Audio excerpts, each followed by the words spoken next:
hier, il était question de parler des déclarations prophétiques.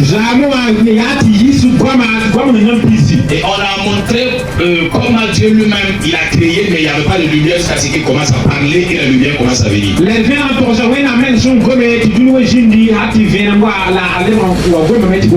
dit que Dieu a créé les cieux et la terre, il n'y avait pas de forme, mais quand il a commencé à parler, la lumière est venue, il a envoyé la forme de la terre. Donc dis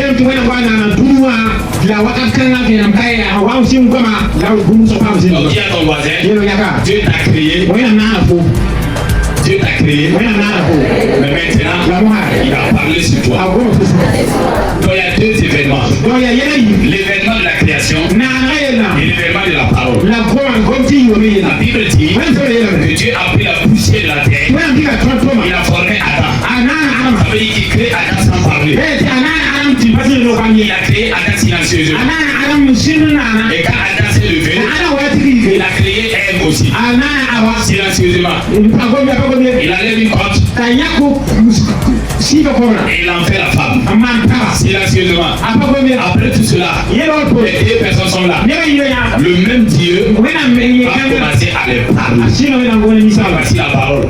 La parole pour les deux est la suivante. Vous pouvez manger de tous les fruits sauf ce arbre. Et si Dieu n'avait pas encore parlé, l'homme et la femme ne savent pas pourquoi Dieu les a créés. En d'autres termes, la création sans la parole n'a pas encore son sens. En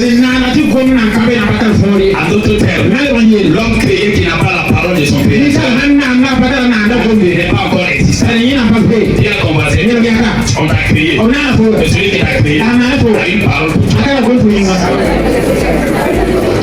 Celui qui fabrique le robot est là. Le créateur du robot a des paroles, a des choses.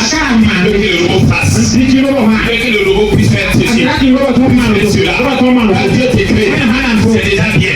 Mais si sa parole n'est pas en toi, et que tu la suis, tu n'as pas encore d'importance.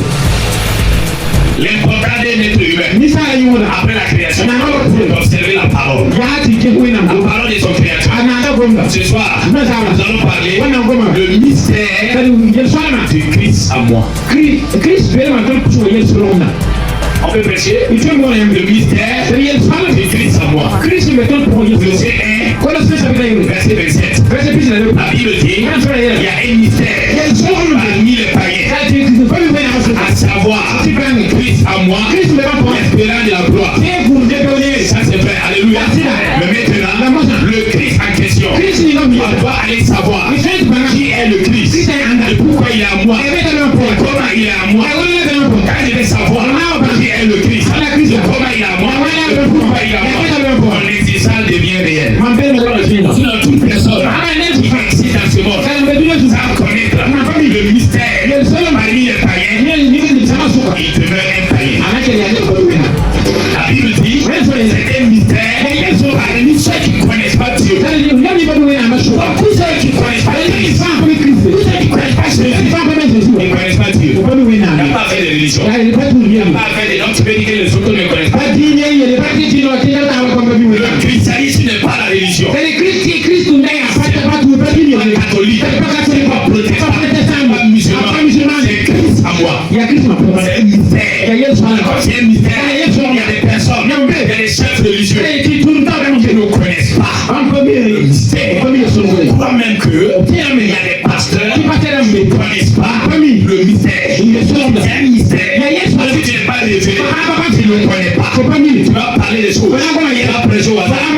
Tu ne connais pas. Voilà pourquoi tu veux appeler quelqu'un donner la l'onction. Il est déjà serviteur. Tu ne la connais pas. Celui qui l'a envoyé, il a l'onction. Il est déjà homme de Dieu. Mais il ne connaît pas le mystère de son Dieu. Le mystère de son Dieu. Dis à quelqu'un, quand tu as l'onction, tu n'es pas encore serviteur. Tu n'es pas encore serviteur. C'est quand tu vas connaître le mystère. Tu deviens un envoyé. Ceux qui te courent, c'est un bon enfant. Tu as l'onction, et puis on t'envoie. Quand tu arrives sur le terrain, tu ne sais pas ce que tu dois faire. Tu ne sais pas ce que tu fais. Tu ne sais pas où tu vas.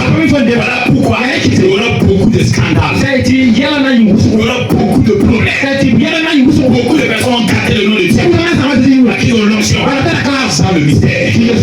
Qu'est-ce qui va te passer? Rien te passer. Qu'est-ce qui va te dire? Il peut rien te dire.